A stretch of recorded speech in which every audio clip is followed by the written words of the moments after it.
Good morning সবাই, কেমন আছো? আশা করছি ভালো আছো। আর আমি অনেক ভালো আছি। আমি বিশাখা চলে এসেছি আরও একটা নতুন ব্লগ ভিডিও নিয়ে। জানি অনেক দিনের পর এসেছি, অনেক দিন কি প্রায় 1 মাস মতন হয়ে গেছে কোনোরকম কোনো ভিডিও আমি আপলোড দিচ্ছি না। শর্ট ভিডিও কিছু দিয়েছি, বাট চেষ্টা করছি ডেলি ভিডিও দেওয়ার, বাট শরীরে না টেনে উঠছে না, পাচ্ছি না সেরকমভাবে করতে। আর তাছাড়া বাড়িতে কেউ থাকলে না আমার ভিডিও করতে কেমন যেন একটু লাগে। তো যাই হোক, মা আছে এখন, তো ওই জন্য ভিডিওটা তেমন কিছু করি না। আর খুব করি না বলতে গেলে কি, একদমই মোটেই করি না, না ইনস্টাগ্রাম না ফেসবুক না কিছু। তো যাই হোক, দেখো কালকে এখানটায় কাপড় চোপড় তুলে রাখা হয়েছিল, সেগুলো ভাঁজ করে নিচ্ছি। আর আজকে ভাবছি বিছানার চাদরটা একটু পাল্টে দেবো, অনেক দিন হয়ে গেছে পাতা। আর আমি না বিছানার চাদরের 2 থেকে 3 দিন হয়ে গেলে কেমন যেন গা ম্যাশ ম্যাশ ম্যাশ করে। আর আমার থেকেও বেশি বিরক্ত তোমাদের দাদা ভাইয়ের হয়। তো ওই জন্য ভাবলাম আজকের বিছানার চাদরটা পাল্টে দেবো আর ঘরে টুকটাক কিছু কাজ করব। তো অনেক দিনের পর আজকের কিন্তু ডেলি রুটিন স্টাইলে কাজ করলাম আমি। তো যাই হোক, একটু এদিক ওদিক হয়েছে, বাট কাজ করেছি। তো রোদ তেমন একটা বেরায়নি। আর ভোরবেলার দিকে উঠেছি, ভোরবেলা বলতে 7টার দিকে উঠেছি। বেশ কিন্তু ঠান্ডা ঠান্ডা লাগছিল, আমি জ্যাকেট পরে নিয়েছি। আর ওই যে ব্ল্যাঙ্কেটগুলো ছিল ওগুলো বাইরে বের করে দিয়েছি।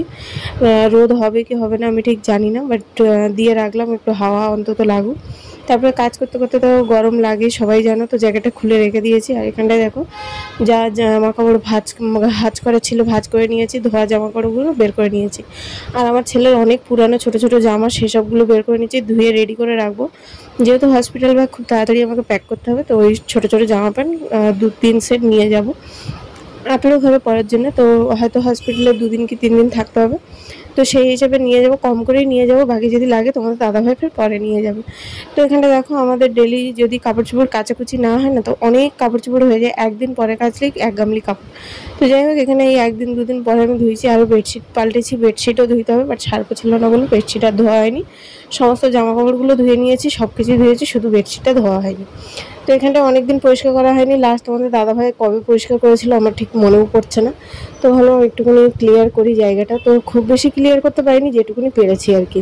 তো আজকে তো চিলড্রেন্স ডে, তোমরা সবাই জানো আজকে ছেলের কালার ড্রেস। তো ওই জন্য ভাবলাম যে ওর স্কুল ড্রেসগুলো সমস্ত কিছু ধুয়ে দিই। আর শনিবারই স্কুল হবে না, শনিবার দিন ওই তোমার পিডিএফ মিটিং আছে। তো শনিবার দিনকার স্কুল হবে না, কোনো রকমভাবে ওই যাবে গিয়ে মিটিংয়ে ওর বাবা আর ও যাবে, গিয়ে ঘুরে চলে আসবে। তো ওর যে ছোটো ছোটো যে জুতোগুলো ছিল, আবার তো নতুন করে জুতো কেনা হয়েছে, সেসবগুলো তোমাদের সাথে কোনো রকমভাবে শেয়ার করা হয়নি। তো যাই হোক, ওর পা যেহেতু বড় হয়ে গেছে, ও বড় হয়েছে, তো জুতো বড় কিনতে হয়েছে। ছোটো জুতোগুলো খুলে রেখে দিলাম, আগামীকাল যদি কাজে লাগে। সেরকমভাবে নষ্ট হয়নি, শুধু ছোট হয়ে গেছে। তো এখানটায় ওর স্কুল ড্রেসগুলো আগে কেচে নিলাম। স্কুল ড্রেস বলতে ওই সাদা জামাগুলো আগে কেচে নিলাম, কারণ ওর মধ্যে না অনেক রকম কালার ড্রেস আছে। আর যেহেতু আমার ছেলের ওই যে ছোটো ছোটো জামাগুলো বের করেছি, ওর মধ্যে না 2-3টে জামাতে প্রচুর পরিমাণে রঙ ওঠে, ওই জন্যে।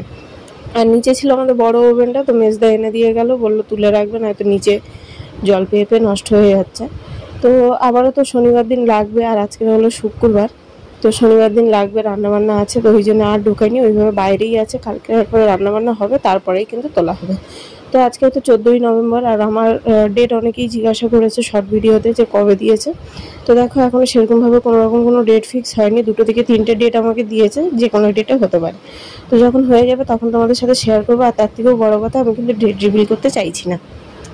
তো এই যে প্রথমে যেসব ছোটো ছোটো জামাগুলো ভিজিয়েছিলাম, ওইগুলো আগে ধুয়ে নিলাম বেশ ভালো করে, সাবান দিয়ে তোমার একটু ডেটল ফেটল দিয়ে ভালো করে ধুয়ে নিয়েছি। আর দেখো রোদের মুখই দেখা যাচ্ছে না, মাঝে মধ্যে একটু রোদ উঠছে, আবার মেঘ করে উঠছে, জানি না কী হবে। এত জামা কাপড় ভিজিয়ে দিয়েছি, তারপরে বলতে পারছি না। তোমাদের দাদাভাইয়ের 2টো প্যান্ট ছিল, 2টো প্যান্টও কিন্তু আমি ভিজিয়ে দিয়েছি। তো ভাবছিলাম যে একটা ধুয়ে নেবো, একটা রেখে দেবো, তোমাদের দাদাভাই এসে সন্ধ্যেবেলা ধুইবে, বাট ও এমনিতেই মানে নড়তে কম পারে। তো ওই জন্য আর ভাবলাম যে না থাক, আমি ধুয়ে নিই বলে আমি ধুয়ে নিয়েছি। তারপর ওখানটায় কাচতে গিয়ে না, তো এত পরিমাণে তলপেটটা ভার হয়ে গেছে, যেহেতু অনেকক্ষণ বসে আছি আর ছোটাছুটি করছি, হাঁটাহাঁটি করছি। তো ওই জন্য ভাবলাম যে না থাক, এখানটায় বসে বসেই মানে করে নিই। আর যেহেতু 10 মাসে পুরো পড়ে গেছে, তো যার জন্য খুবই কষ্ট হচ্ছে, মানে নিচের দিকে অতিরিক্ত ভার হয়ে যাচ্ছে হাঁটাচলা করলে বা বসলে করলে। আর আমার তো এই সমস্যাটা তো আছেই, 7 মাসের পর থেকেই এটা আমার দেখা দিয়েছে। এই যে বসে কাপড় চোপড় কাচলে না কোমর মোটে তুলতে পারি না, শীত ডলাতেও সোজা করতে পারি না, সোজা শুতেও পারি না, খুব কষ্ট হয়। তো যাই হোক, কষ্ট হলে হবে না, করতে তো হবে। যাই হোক, মা আছে, মা করছে। আর আজকে মা গেছিলো মাসিদের ওখানে, তো আমি ভাবলাম করে নিই, মায়েরও শরীরটা ভালো না। মায়ের তো হার্টের রোগ আছে, তোমরা জানো, হার্টের পেশেন্ট, তারপরে অনেক রকম সুগার ফুগার আছে। তো ভাবলাম আজকে তুলে নিই, এই ধুয়ে নিই। তারপরে এখানটায় চলে এসেছে আমার ভাসুরের মেয়ে। আজকে যেহেতু এই যে বললাম চিলড্রেন্স ডে, ওর স্কুলে প্রোগ্রাম আছে, তো শাড়ি পরতে এসছে। তো এখন এগুলো কোনোরকমভাবে ধুয়ে ধায়ে নিয়ে একবারে বসেছি, যখন ধুয়েই উঠবো আর আমি পুরো ভিজে গেছি। তো ওকে বললাম তুই ততক্ষণ চুল ফুলগুলো ছাড়াতে লাগ, আমি এগুলো ধুয়ে নিয়ে তারপরে যাচ্ছি, কারণ আমি যদি ওই একবার গিয়ে বসে পড়ি না, তো আমি আর উঠতে পারবো না। আর তাতেই আমি একটুখানি ওকে যে ওই যে রেডি করেছি, তাতেই কিন্তু আমার এত মানে কষ্ট হচ্ছিলো। তারপর লাস্টের দিকে কাপড় চোপড়গুলো মেলতে কি বলবো। তো যাই হোক, এখানটা দেখো সমস্ত কাপড় চোপড়গুলো ধুয়ে নিয়েছি। আর ওই যে বেডশিট ওখানটায় পড়ে আছে, বেডশিটগুলো আর ধোয়া হলো না। তো সার্ফও ছিল না বলে ধোয়া হয়নি, না এতে ধুয়ে নিতাম আমি। তারপরে ওকে রেডি করে দিয়েছি, ও চলে গেছে। আর আমি এখানটায় এই যে কাপড় চোপড়গুলো মেলে দিচ্ছি। আর এত কষ্ট হচ্ছে, মানে আমি দাঁড়াতে পারছি না, মানে এত কষ্ট হচ্ছে। যেহেতু কোমর আমি সোজা করতে পারছি না, আর পা তুলে ফেলতে পারছি না, পা এত ভার হয়ে গেছে মানে বলার মতন না। তো এখানে সমস্ত কিছু টুকটাক করে মেলে দিয়ে এদিকে চলে এসেছি। কালকে রাত্রে তরকারি ছিল চিকেন, তো তোমাদের দাদাভাই বললো আলাদা করে রান্নাবান্না কিছু করতে হবে না, একটু ডাল ছিল, মাংস ছিল, ওটাকেই গরম করে নাও, ভাতও ছিল। তখন তো কাপড় কাচতেই তো 12:30 একটা মতন বেজে গেছিলো। তোমাদের দাদাভাই এসেছিলো 1:30টার সময় খাওয়া দাওয়া করতে। এ দেখো ভাতও এতটা আছে। কালকের মেজদিরা এসেছিলো, মেজদিরা মাংস নিয়ে এসেছিলো, রান্না করে খাওয়া দাওয়া করে চলে গেছিলো। আর বাকি যা ছিল এই যে দুপুরবেলা আমাদের খাওয়া দাওয়া হয়ে যাবে। তো মাংসটা গরম করে বন্ধ করে দিয়েছি, দিয়ে এই যে ডালটা এখন ফুটতে থাকুক, আমি এদিকে চলে এসেছি। তারপরে এই যে বিকালবেলা তোমাদের সকাল থেকেই থালা বাসন ধোয়া হয়নি, কেন বলো তো, সার্ফ যা ছিল আমি তো কাপড় কেচে নিয়েছি, আর তোমাদের দাদাভাই বাসন মাজে সাবান এনে দেয়নি। তো যার জন্য সকাল থেকেই কিন্তু কোনোরকমভাবে থালা বাসন ধোয়াই হয়নি। তারপরে ওকে বলতে ও পরে আবার গিয়ে একটা ভিম লিকুইড এনে দিয়েছে। তো আমি এই যে বললো বাইরে বের করে রেখে দাও, আমি নিয়ে যাচ্ছি। তো এই জন্য গ্যাস ফ্যাসগুলো বিকালের দিকে একটুখানি পরিষ্কার করে নিলাম, যেহেতু দুপুরবেলা যতটা করেছি, তারপরে আর না পারলে নয় আর কি। তো এই যে তারপর সন্ধ্যাবেলার দিকে দেখো ঝাড় দিয়ে দিচ্ছে। এখন ওই প্রায় 5:30 পৌনে 6টা মতন বাজে, পুরো বাইরের দিকে না অন্ধকার মতন হয়ে গেছে। আর এখন যেহেতু রাত বড়, দিন ছোট, তাড়াতাড়ি রাত হয়ে যাচ্ছে, সন্ধে হয়ে যাচ্ছে।